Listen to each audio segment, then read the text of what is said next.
Finalmente eu concluí a leitura de uma fase que, cara, isso tá nos meus primórdios como leitor de quadrinhos, que é a fase do Justiceiro pelo Garfienes. Eu comprei muitos desses trabalhos, cara, em bancas, mas nunca tinha lido isso completo. Sempre ficava faltando alguma revista, eu perdi, minha cachorra rasgou, foi uma bagunça, mas a editora Panini publicou recentemente os 3 encadernados dessa fase aclamada, né, do escritor, aqui que contou com o trabalho, dentre outras pessoas, do Steve Dillon, o falecido Steve Dillon, e também o John McCrea, com quem o Garfienes trabalhou em outro título também da época, que é o Hitman. A gente vai comentar sobre Hitman em outro programa aqui no canal, tá? Esse trabalho aí, a fase do Justiceiro pelo Garfienes, saiu em 3 volumes, ok?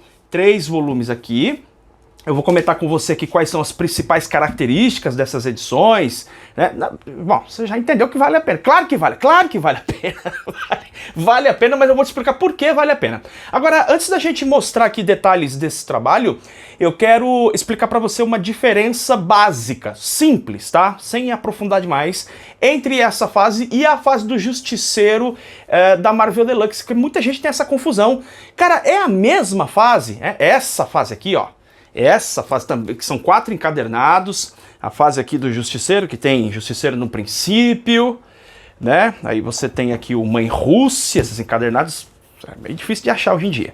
Mas muita gente se pergunta e eu quero trazer essa informação. Não é a mesma fase, tá? Não é a mesma fase. É o Barracuda e também o Justiceiro Valley Forge. Eu pretendo trazer em programa específico também detalhes a respeito dessa fase aqui do Garfienes, quando ele voltou aqui, inclusive com outros artistas, tá? Aqui você tem o Goran Parlov, por exemplo, vai trabalhar com alguns artistas do leste europeu, aqui nessa fase o Garfienes, e a abordagem também é bastante diferente, e embora, né, o pessoal goste muito dessa fase do Justiceiro, eu também gosto, né, vou comentar aqui em programa específico sobre essa fase aqui da Marvel Deluxe, a que ficou mais aclamada foi justamente a fase aqui, primeira, né? Essa primeira fase aqui que ele fez com o Steve Dillon e tal, né? E ela ficou marcada por uma série de razões. Primeiro, por conta do caráter, como é que eu vou dizer assim, que mistura essa coisa grotesca, muito grotesca e muito engraçada dessa fase do Garfienes.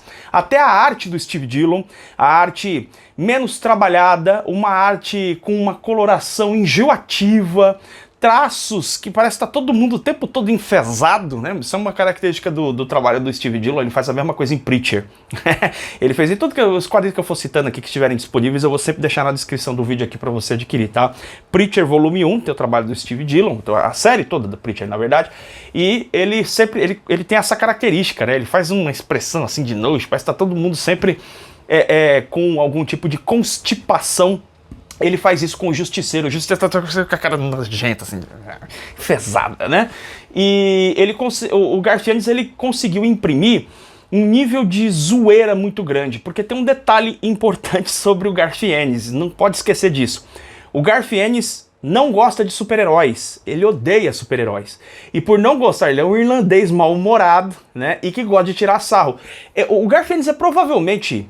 Eu acho que ele é o único, cara. Ele é o único escritor de quadrinhos que ele consegue zoar os personagens de uma editora e mesmo assim a editora contrata ele para escrever justamente esses personagens para que ele possa zoar, porque ele faz isso e acaba atraindo muita atenção das pessoas, né? Do jeito que ele esculachou, por exemplo, com o Thor naquela graphic novel lá, Thor Vikings, cara, ele esculacha com Thor, cara, mas ele zoa. E aqui também ele faz vários esculachos, né? Então, essa fase é muito lembrada por conta desse humor ácido, sombrio, grotesco que ele faz muitas vezes, colocando com personagens que são bastante estereotipados. O Garfienes, ele faz isso de propósito, o que em outros trabalhos é bastante condenável, quer dizer, você pegar os personagens e fazer com que eles fiquem naquele padrãozinho muito estereotipado. O Garfienes, ele faz isso de propósito e usa isso justamente para criar essa zoeira que ele vai fazer nessa fase toda aqui. Ele vai zoar, dentre outros personagens, com o Homem-Aranha, com o Demolidor, com o Wolverine. Cara, o que ele faz com o Wolverine é sacanagem, cara. Ele é sacanagem, não tem outra palavra. Ele zoa legal com esses personagens. E o Frank Castle vai enfrentar vários inimigos bizarros, não tem outra. As lutas do Frank Castle são lutas bizarras, a forma como ele resolve muitas vezes essas lutas são também bizarras, e fizeram com que essa fase ficasse muito marcante para os leitores, né? É uma fase que ela não é O lance aqui não é você levar o Justiceiro a sério, não é levar a história a sério, não, é uma história de zoeira. Você vê o Justiceiro matando os caras e fazendo barbaridade com os inimigos e também, às vezes, com os heróis, como ele faz com o Wolverine, por exemplo, heróis, anti-heróis e tal. Então é uma fase bastante marcante, mas não só por isso. Ela ficou marcada também porque ela estava sendo publicada ali em torno da época que aconteceu o ataque às Torres Gêmeas, ali em 2001. E isso sabe essa coisa de teorias malucas? Eu não acredito em nada dessas bobagens, mas o pessoal fica encontrando, né, avisos na cultura pop. É como se a cultura pop estivesse profetizando a catástrofe. Isso é uma besteira, mas eu entendo que é divertido o pessoal ficar falando disso. Se é que é divertido você falar de uma coisa que é tragédia, mas enfim, isso é um outro problema. O fato é que tem uma história que tem um avião que bate em 2 silos e tal, e eles explodem. Teve gente que viu isso aí um prenúncio das Torres Gêmeas. Claro, porque silos são a mesma coisa do que prédios, torres enormes e tal. Mas de qualquer modo, o Garth Ennis utiliza essa situação aí do ataque à Torre Gêmeas, isso é referenciado no quadrinho. Aliás, a Marvel referenciou muito isso, né? Na época fez várias histórias, Capitão América, Homem-Aranha e tal. Os vários personagens tiveram conexão com esse evento trágico que aconteceu há mais de 20 anos atrás, tá? Então, o material que saiu há mais de 20 anos atrás, mas marcou época, e a Panini lançou em 3 encadernados a fase completa. Você já entendeu que é diferente da fase da Marvel Deluxe, e vamos dar uma olhada agora que eu quero mostrar alguns detalhes pra você desse trabalho. Deixa eu te mostrar, né, rapidinho aqui, só as capas que são espetacular. As capas são muito mais bonitas que o desenho interno, sempre, tá? São as capas do Tim Bradstreet, acho que é a edição da Panini aqui ficou bem bonita mesmo, com essa imagem aqui mais centralizada.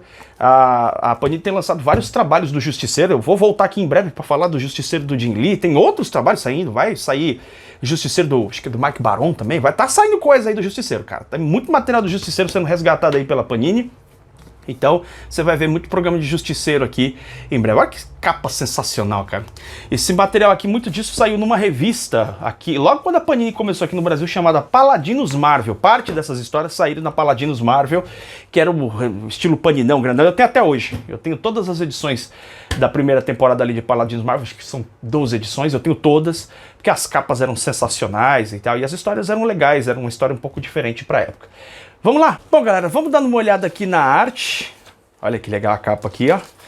Então a gente vai ter, né, essas histórias aqui, várias histórias do Justiceiro enfrentando os mafiosos e coisa e tal.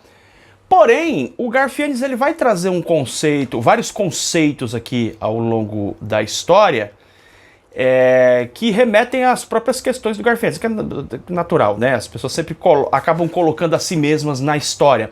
A gente vê aqui o Justiceiro enfrentando esses mafiosos, matando os mafiosos, mas, em geral, quando ele mata mafiosos, ele faz isso de uma forma um tanto quanto de forma pragmática, protocolar, não tem nenhuma questão assim. Os melhores momentos dessa fase é quando a gente vai ver o Justiceiro enfrentando figuras, digamos assim, não convencionais. Como, por exemplo, o Demolidor aqui, como você está vendo, heróis. Eu já sei, claro, você também sabe que o Justiceiro aparece como inimigo do Homem-Aranha inicialmente, né? Mas a gente vai ver algumas situações, por exemplo, o Justiceiro enfrentando uma mãe, digamos assim, do crime, né? Que é a Mama Gnucci. Ele vai enfrentar ela várias vezes, e tem ali um departamento que é formado pela polícia para caçar o Justiceiro. O Justiceiro, ele tá incomodando demais por causa das matanças dele, né? Tem algumas figuras como, por exemplo, esse mascarado aqui que é o Elite. Então sim, o Garth Ennis está falando sobre a questão do racismo. Ele bota o Justiceiro para matar racistas, né? Para matar pessoas que têm ali essa predominância do crime, que tem uma maldade, e ele utiliza de várias situações totalmente grotescas, como essa mulher, por exemplo, a Mama Gnucci. Ela vai virar uma figura totalmente bizarra, esquisita, vai colocar o Justiceiro para enfrentar inimigos russos e depois vai fazer uma grande bagunça com isso, fazendo com que esses personagens fiquem com próteses mecânicas e vá caçar o Justiceiro de uma forma totalmente maluca. Tem esse cara aqui que faz parte da polícia e que, por absoluto terror, covardia mesmo, ele acaba virando um informante do Justiceiro, que é o Soap. Soap é um cara derrotado, é um cara fracassado. A gente tem uma história aqui também envolvendo o Homem-Aranha, Depois eles vão voltar lá no terceiro volume, tanto o Demolidor quanto o Homem-Aranha, o Wolverine também vai aparecer daqui a pouquinho. E a gente vê nesse ponto aqui, você vê o camarada lá que vai enfrentar o Justiceiro Russo lá, ele sofrendo uma série de implantes cibernéticos, depois tem um confronto e tal. A gente vai ver que o Justiceiro, essa fase do Garfienes aqui, ela não é marcada pela grande criatividade, não. Aqui é a cena que eu falei pra você, ó. O avião explodindo lá nos silos e tal, e o pessoal viu nisso aqui uma profecia, uma coisa ali e tal. Bom, isso aí é tudo coisa da cultura pop, não leva a lugar nenhum, mas enfim. Aí que a gente vê que o Justiceiro, então, ele vai tendo enfrentamentos com figuras importantes. Aqui tem aquela Justiceiro massacra o universo Marvel, tem essa história aqui nesse primeiro volume, certo? Vamos dar uma olhadinha aqui, segundo volume. E a gente vê que não é marcado assim por uma grande criatividade, não. O Garfienes não tem o menor problema em repetir conceitos, inclusive no terceiro, na parte final da fase dele, ele vai retomar várias coisas que aconteceram aqui no começo, meio que para fechar o ciclo dele, e aparentemente ele não estava com muitas ideias para fechar isso. Então, como ele não estava com muitas ideias para seguir na série, ele traz de volta ali conceitos que ele tinha colocado no começo, né? A gente vai ver aqui no começo o Justiceiro enfrentando até algumas gangues, enfrentando grupos terroristas. Isso é uma coisa que vai acontecer bastante na série. Aqui é uma história que vai envolver o Wolverine, né? O Justiceiro, ele vai começar a caçar alguns mafiosos e tal, que tem um ritual bizarro de cortar as pernas, fica todo mundo cotoco. E aí o Justiceiro faz desgraceira com o Wolverine, explode a cara do Wolverine, dentre outras coisas. Aí o Justiceiro tá matando esses caras e o Wolverine tá cansado da matança do Justiceiro. O Wolverine não concorda com essa matança, como se o Wolverine pudesse condenar alguém, mas o Wolverine vai atrás. Tem aqui nessa fase aqui, nessa etapa do segundo volume, a gente vê o Justiceiro até estabelecendo algumas relações de amizades e tal, mas em geral é o Justiceiro com essa cara. Uma coisa interessante é que até esse segundo volume aqui, né, a gente vê várias edições, aqui vai contar inclusive um pouco a origem do Justiceiro e tal. A gente vê que até aqui existe um trabalho muito cuidadoso assim, de arte. O próprio Steve Dillon está desenhando de uma forma mais cuidadosa. Quando a gente chega ali do terceiro volume, a gente vê a coisa meio que perdendo o eixo, assim. A coisa vai ficando mais solta, mais jogada. É como se os caras tivessem realmente a fim só de zoar e completar a fase e com nenhum comprometimento. Justamente essa irresponsabilidade do Garfienes e dos artistas que trabalham com ele, e até essa falta de comprometimento, a falta de criatividade também, que pode ficar exacerbada bem nesse terceiro volume, por incrível que pareça, né, tratando-se de um personagem como o Justiceiro, essas características acabam encaixando, assim. Sabe, fica parecendo aquela coisa dos velhos inimigos que voltam, fica parecendo, no caso aqui, vai ter uma história nesse terceiro volume, junta ali o Demolidor, o Homem-Aranha, e o Wolverine para caçar o Justiceiro, e a gente fica com a impressão de que no fundo é uma situação que faria todo sentido dentro desse universo. Então, apesar da falta de criatividade, de repetições em vários aspectos do roteiro, isso cai bem. Isso cai bem, você não fica com a sensação de que a coisa tá chata, tá ruim de ler. Mesmo quando o desenho não é tão bonito, você vai ver aqui que tem algumas artes aqui que não são boas, até aqui tá bem. Mas vai ter alguns momentos aqui que a arte é realmente feia e até a falta de sentido em algumas histórias. Olha como é que é feio essa arte aqui, ó. Essa fase aqui, quando o Demolidor volta. Vem o Demolidor, o Homem-Aranha e o Wolverine para enfrentar o Justiceiro. E claro que eles se dão mal, como é que ele desenha o Wolverine? Mas isso cai bem com o clima da história, porque você sabe que é uma zoeira. Você sabe que é o Garfienes que ele tá tipo zoando mesmo, né? Vai ter uma participação do Hulk na história também. E o desenho é horroroso, cara. O desenho é absolutamente horroroso. Mas ele combina com essa narrativa totalmente irresponsável e sem compromisso do Garfienes. Talvez exatamente esse desleixo, né, esse aparente desleixo que tem a arte, que tem o roteiro e até voltando com coisas que já tinham aparecido na série, dão um caráter mais divertido para a série. No final das contas, essa fase do Garfienes é uma fase que você dá muita risada. Você vai ler isso aqui, né, se você não for aquele fanboy maluco do Homem-Aranha, do Demolidor, do Wolverine, né, se você aceitar que o Justiceiro vai zoar com eles, você vai ler isso aqui, você vai se divertir muito, você vai dar muita risada Eu dei risada. Ó, por exemplo, lá no primeiro encadernado tinha o Elite, ele traz de volta o Elite aqui. A Mama Gnucci, que estava lá no primeiro encadernado, ele vai trazer de volta para fechar a série.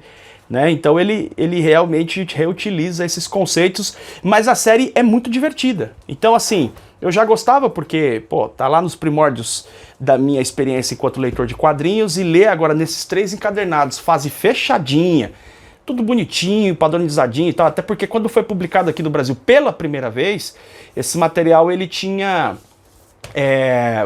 foi publicado em revistas diferentes, então parte foi publicado no Paninão, aí teve lá uma fase, que inclusive aparece no 3º volume aqui dessa coleção, teve uma história lá que era uma revista que era Justiceiro e Elektra, e o Justiceiro vai ter um encontro com a Elektra aqui no 3º encadernado, é uma história bem legal, é uma história curta assim, mas bem legal a história com a Elektra.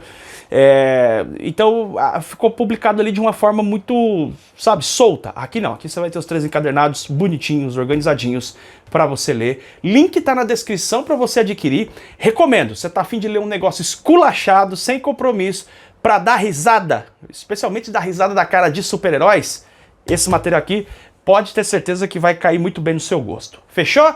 E você que já leu essa fase, me conta aí o que você acha dela, se você concorda com os meus argumentos. A gente se vê em breve em mais um programa do canal BB HQs. Beijo enorme no seu coração. Tchau, tchau.